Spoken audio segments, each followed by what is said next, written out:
For power is perfected in weakness. Most gladly, therefore, I will rather boast about my weaknesses, so that the power of Christ may dwell in me.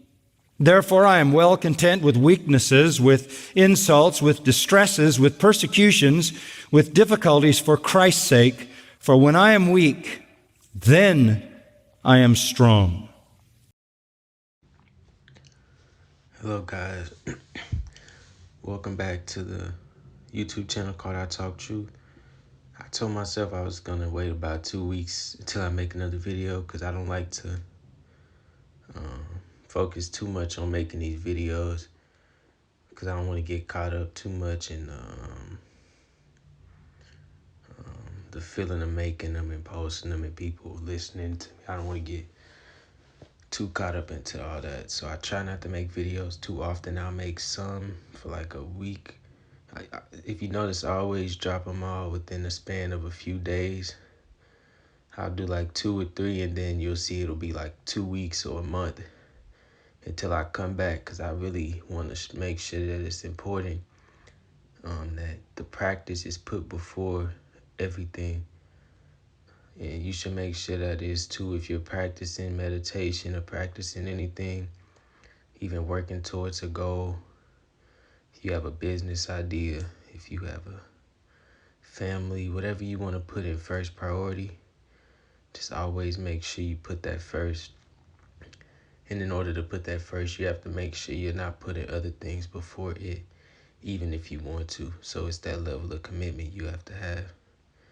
But yeah, that's enough about that. But today I just want to talk about what constitutes strength and what constitutes weakness. What makes one weak and what makes one strong.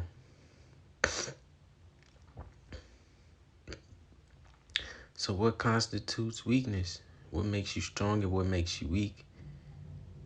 And I see that the only thing that changes one that's weak and one that is strong, a strong person is unmoved. They're unwavering. There's something like a mountain. Mountain doesn't move when the wind blows.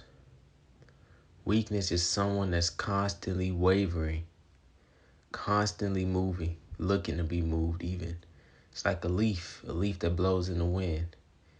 Imagine the difference between a leaf that blows in the wind and the difference between a mountain that stands and doesn't move. What else makes one weak? Well, it's the same principle being moved, but this body is so able to move us. If you allow the body to dictate where you go, that constitutes weakness as well. In the sense that you can deny the body, and if the body overpowers you, you are weak. If you are able to overpower the desires of the body, then you are strong. That's the difference. A lot of us are weak, including myself. I'm not just saying y'all are weak, I'm weak myself. We're weak. Why are we weak?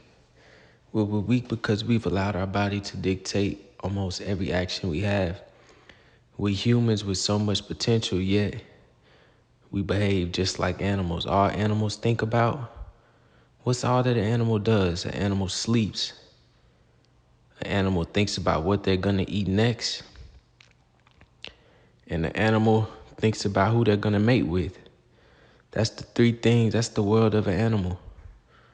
What I'm gonna eat next, when I'm gonna sleep, and who I'm gonna mate with. And that's all that's on a lot of our minds. And therefore we are weak because all of these things are dictated by the body. The sleep, that's dictated by the body. Thinking about eating, that's dictated by the body. Thinking about when's the next time you're gonna have sex or next time you're gonna mate, that's dictated by the body. And in the measure that we allow this body to move us, it can lead us to great danger. That's what really woke me up, realizing that this body And whenever you're following your body and every inclination it has, your mind will join the team of the body. Your mind will even try to move you to going towards the body. It'll scare you. It'll fabricate all types of things just to get you to go to the body, because that's all you've gone to your whole life, and that's all your mind knows as well. So your mind will behave according to the body, because that's all it knows is the body. So it'll push you towards it too, and it'll be not a comfortable thing to be alone with. And that's the journey. Learning the mind. Stop trying to get away from things. Stop trying to fix stuff and just try to understand it. But that takes a certain level of surrender. That takes a certain level of giving up. That's scary for a lot of us, including myself, just giving up. Because you think about giving up, you think, where am I going to go? If I give it up, then where am I going to go? And these are where the fears start to creep in. If I let go, then what's going to happen? It like opens you to fear. And this is where you start to become fearless, because you're open to everything. Once your mind begins to open, all the fears are allowed to come through. But they're not allowed to come through to hurt you. They're allowed to come through so that you can overcome them, so that you may be free. Everyone has to face their self. It's either face yourself or remain a slave. That's the only two options. It's no other option. I promise you it's not. Face yourself or remain a slave. What are you going to choose to do? Are you going to build strength? Are you going to walk around pretending that you're strong? All the while, all the signs are there that you're weak, but trying to appear strong to others. There's no reason to appear strong to others until you can feel strong within yourself. What does appearing strong to others do for you? It does nothing for you but feeds the weakness. We have to start being alone more. Standing alone. Disciplining ourselves. Rewrite the whole idea. Like, let all the things drop from your mind, all the impurities, let all the ideas that came from others, let those be examined. Let every thought that crosses your mind be questioned, looked at. No matter if it scares you, look at it and question it. Ask yourself, well, what is it? Ask yourself, how can I overcome it? Ask yourself. Just question everything. Start thinking for yourself. And start thinking from a clear mind instead of from sensual thoughts. You can't do that until you start moving away from it. I mean, start slowly. Don't try to just rush into it. I started, let's say about 3 years ago, it all started with me cutting off fast food. Okay, I cut it off fast food. After that, I stopped drinking soda about 6 months later. Okay, cut that out. 6 months later, I decided I no longer wanted to watch porn anymore. I didn't just cut that out. That's a whole different ball game. Took about a year and a half to cut that out. Slowly but surely, I cut that out.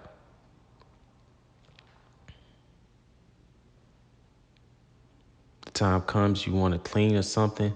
You notice in your mind you want to go and get a relationship. Question that. Okay, I want a relationship. Why do I want a relationship? Do I want a relationship because I have a fantasy in my mind of how that relationship is going to go? Do I want a relationship because I'm weak and I want something to hold on to that makes me feel strong? Question your intentions. Do I want a relationship just for the sex? Is there a sexual desire in me? And I think, okay, I don't want to be immoral. I don't want to go out and just be with anyone. So I'll get a relationship so that I can have a safe outlet for that. Be honest with yourself. Stop lying to yourself. Stop allowing yourself to be deceived. Don't deceive yourself, man. That's the worst thing you could do is deceive yourself. But we all walk around doing it every day. know that people out there are really trying now. I know it. Because we have no choice. You reach a point where you have no choice. You have no choice but to change. Your back is against the wall. It's either change or suffer. Are you going to change or are you going to suffer forever? If you're okay with suffering forever, then that's your choice and you have to be responsible with that. You have to be responsible for that. You are responsible for every action you do. You are responsible, no one else. It's no one else's fault. You put yourself in situations where you know that things can happen that can go bad. You put yourself in situations where you know that vulnerability is a part of it.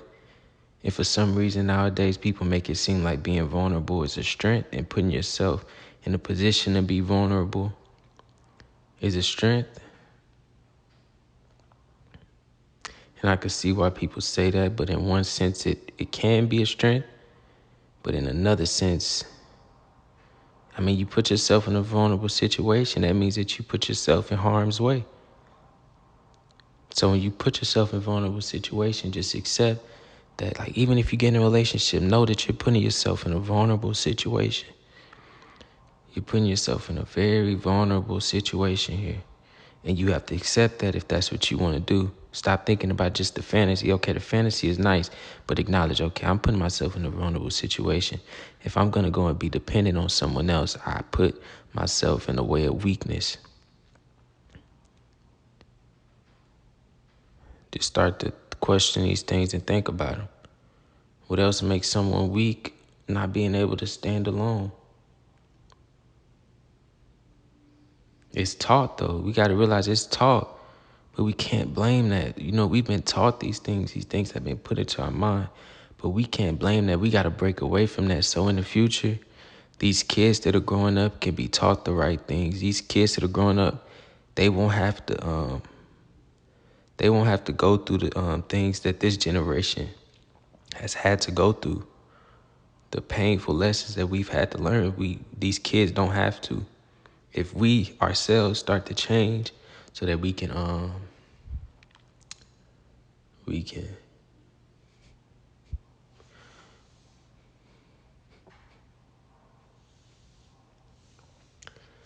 have a world that's safe for them, so that they don't have to struggle as much as we have caused ourselves to, so they don't have to go around blinded, go around feeling unsafe, go around feeling constantly thinking about their self, which is causing them to be put in great danger. They don't have to worry about these things. They can be free. They can grow up learning to be free. We could grow up teaching our kids how to eat the right way. Don't feed them junk food, because that's a habit you're enabling into them, and they're going to keep that until they have to break away from it later. You're causing them more trouble than you have to. Make sure they eat healthy. Give them healthy food. Make sure you teach them not to overindulge into food. Make sure you teach them that the body is a place that you have to rest. Make sure you teach them that everything that is done in this body, we will have to come to face it, and that we will have to deal with the consequences. Teach them that actions have consequences. Don't allow them to, while they're kids, allow them to live in this fantasy world. I know that sounds bad, that you're taking away their childhood. Well, you are taking away their childhood in a sense, but they're only going to be a child for 18 years of their life. Really, 12, 13 years of their life. The rest of their life, they're an adult, so you got to start waking them up to what they're going to have to live with for the rest of their life. You know, it's good to protect them in childhood and give them all the fantasies and fairy tales, but they're only going to be a child for about 13 years, and they're probably going to live up to 50 to 60 more years where they're not a child. So why fill their mind with fantasy? Why not tell them the truth? Why not teach them the truth? Why not help them instead of hurt them? We got to start teaching strength from a young age so that by the time they're older, they're already strong. They're already strong by the time they're older. We got to start teaching them, look, there's 3 things that if you don't use these 3 things correctly, it could be for your huge detriment. Teach your kids this. It's 3 things. The body. If the body is not used correctly, if the body is not managed correctly, it can be for your huge detriment. Number 2, your sexual passions and desires. If these things are not handled correctly, it could be for your huge detriment. You will pay for it. I promise you. Number 3, this is a new thing now, but it's true. These phones in our hands, it's a great tool, but it's a great danger as well. If we don't use this correctly, it can be for our huge detriment. It could be for our worst. It can lead us to bad places. So let's use these 3 things correctly. Let's manage these 3 things at least. Let's manage our bodies correctly. Manage them. Not allow them to overtake us, but we overtake them. We subdue them. We understand them, number 1. Don't just do it, like, understand these things. Work to understand. Stop trying to change things and understand things. And in understanding something, it changes for itself. It's crazy. It's like the most, on this journey, the lessons come up and it's like they're divine. Like it's coming up and you see that your outside situations are a direct result of your mind states. Your mind is in a state, outside situation is in that exact same state. And it's the way that the world is to teach us. Rise above, understand, give love. Love is strength. Lust is weakness. Compassion is strength. Hate is weakness. It's time to flip the script, man. Stop. It's not true. Killing it's not a strong thing. It does not make you strong. It's weakness. Anger, being an angry person is not nice. It's not a cute thing. It's weakness. Being rude, that's not cool. That's a weakness. Showing love, that's strength. Giving compassion to others, that's strength. Shedding tears for others, that's strength, not weakness. Yeah, have a good one. Thank you.